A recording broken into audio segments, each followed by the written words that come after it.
Hello and welcome back to Football Manager once again. I've got good news and I've got bad news. The good news is, no matter what happens in the Leicester and Man United games, we have got an exceptionally large amount of profit and a very large bank balance. Bad news, and it's probably the only news that's really important, both Jovanovski and Mateus are both out with twisted lower leg afflictions. Neno Jovanovski's going to be out for 4 weeks, unfortunately. Mateus is going to be out, I believe, for 3. Oh no, he was going to be out for 3. But I think I gave a specialist or something for him, so he's not going to be out for 3 weeks anymore. So he'll be back for the final of the Champions League. However, he will not be playing in the Leicester City fixture. And as well as that, you're probably aware, if you watched the Newcastle or Man United game previous, that Louis Barry was also with an injury. He had a twisted knee as well, which is a rather common injury, which is really unfortunate, of course. So we've been forced into playing this formation. Yes, the skyscraper. We've got Alvaro making his first start, I believe, in over half a year. We've got all 5 of our defenders except for Erdogan and Sahajovic, as well as the fact that Eduardo was an injured player for the last game against Newcastle, but he's happened to be forced to play because we have to find some way of making a formation work. We've got all 3 central midfielders in the team, Thomas, Doyle and Nato, and we've got Lopez just behind Alvaro in a very awkward formation. Thankfully, Plizzari's still fine and not injured, because if he was injured, we'd be forced to play Danny Barrett, the goalkeeper the game gives you when you don't have enough goalkeepers. I wasn't looking forward to using him, let's put it that way. So this fixture, the FA Cup final, is something that Millwall have never won, in-game or in real life. They've made it to the final, I believe, twice, not including this one in the game, I believe, or I could be wrong. I think they made the semi-finals twice, but this would be the second final, I think. But we go into this game knowing that we can beat Leicester very easily. We've done it twice this season. We are not at risk of defeat that badly. Now, of course, we're going to be playing Man United next. I don't expect to beat them. We beat them once this season, and it was on penalties. So, yeah, I'm not sure about them. Thankfully, with the 5 defenders, we should have a fairly strong back line. We shouldn't really allow Brandon Williams to get forward, or Castruccio or Laurent Viel, and we should be able to control the midfield with our 3 ourselves. So we could do fairly well, but of course, with such a makeshift formation, it's not really going to be that easy. And I'm going to say passionately that we are born champions. Now, obviously, this is a game that Millwall will want to win, of course. Every team wants to win the FA Cup. Oof, Valente almost scoring from a VL corner in the first 6 minutes. But yes, as I was saying, the FA Cup is a game everyone wants to win. You know, I as a child wanted to win the FA Cup, wanted to win the Premier League. You know, it's something that it's a... Oh, that's a red card for Brandon Williams. That's a brilliant way to mark your return to Millwall. Sent off in the first 17 minutes. That's impressive, I'll give them that. And they have just completely changed their formation now to remove both wingers, which is rather funny, I have to admit, given that they're now playing essentially the same formation as us, just with their defensive midfielder rather than a central midfielder and one less defender. But after 45 minutes, this has been an incredibly boring trip to Wembley. I have to admit that. Taques now plays it to Valente. Now out wide, finding Kamara. Forward to Davy Proper, or Prooper, however you pronounce it, who's being marked very closely by Nato. Now Castruccio plays it in the middle for Nasser Chowdhury. Plays it out wide, finding Justin now, who's being chased down by the number 15 Doyle, I believe. But Lopez picks the ball up from a very poor pass into the middle. Lopez running it straight through every Leicester City player he finds, now to the edge of the 6-yard box with a very, very poor effort into the side of the goal though. He really should have waited for assistance to come and squared the ball. But at half time, as I mentioned, a very boring start to this FA Cup fixture. I'm going to passionately say now, they are a man down, we can get a result. And as much as I don't want to risk Louis Barry ahead of the Champions League final, clearly Alvaro is not our answer to the missing Mateus. Now, we start the second half in good spirits, apart from Nato, who's nervous, but that doesn't really matter. We're going to demand more immediately after the 55th minute, and we're going to try and get a goal. Doyle with a free kick over the top, finding the head of Yola, but unfortunately the head does go wide.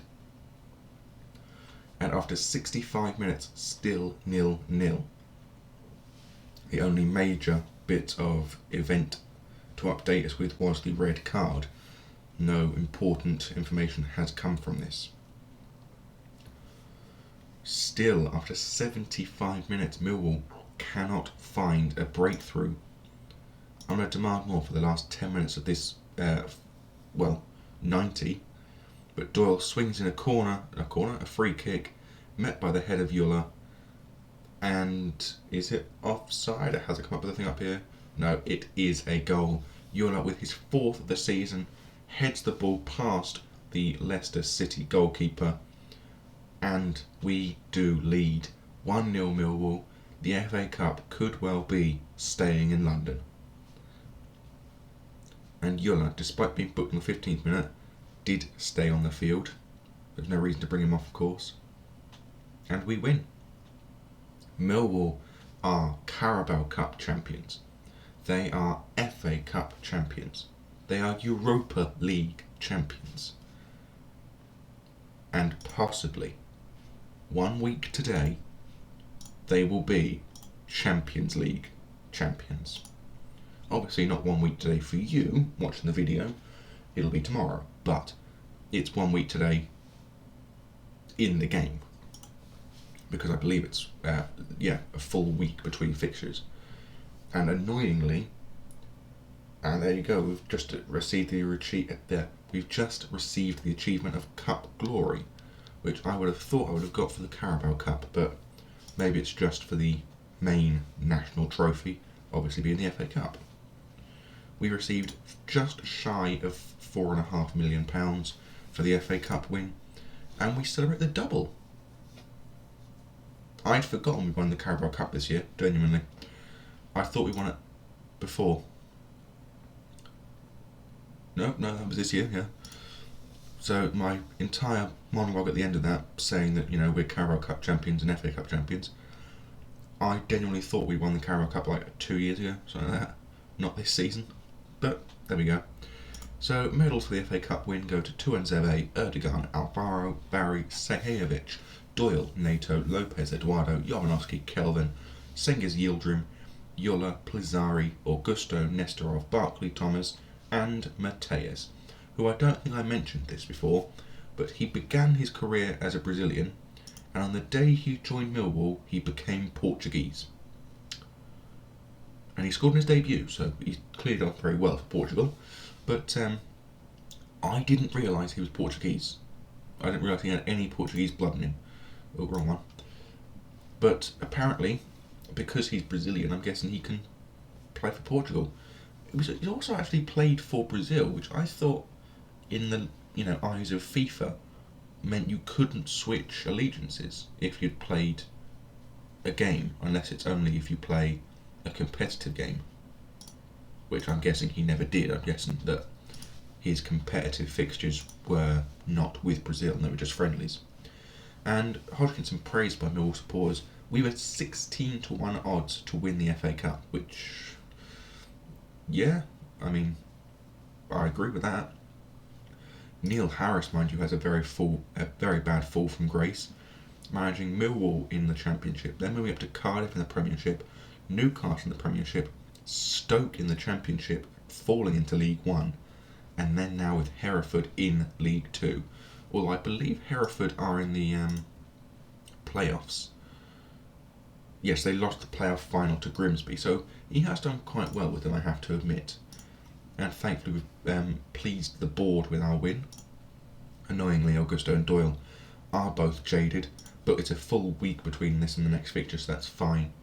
Half of the prize money is going to go out as a collective bonus. That's fine, I understand that. They deserve it, to be honest with you. And we were not overachievers this season. Apparently it was Oxford United who managed to get the Overachiever Award. How far did they make it in the competition then? I'm going to guess 5th round.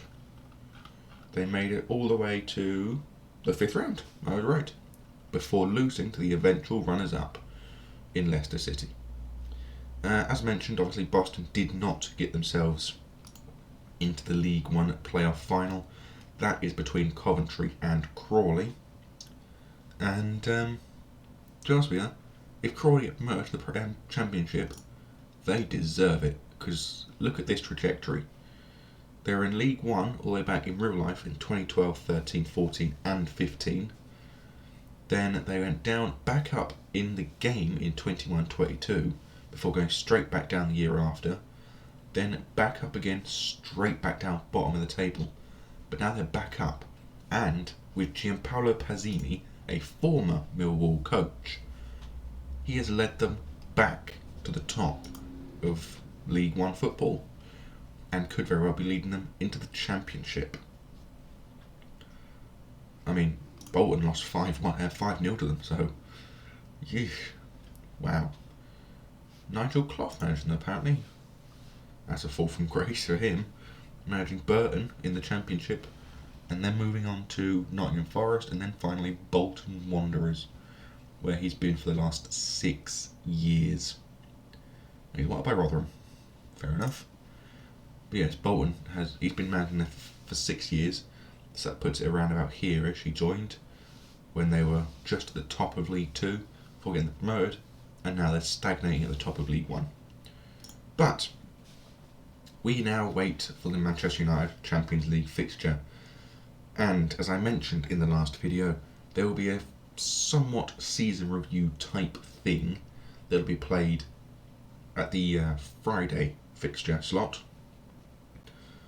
And yeah, so until we play Man United tomorrow, I bid thee adieu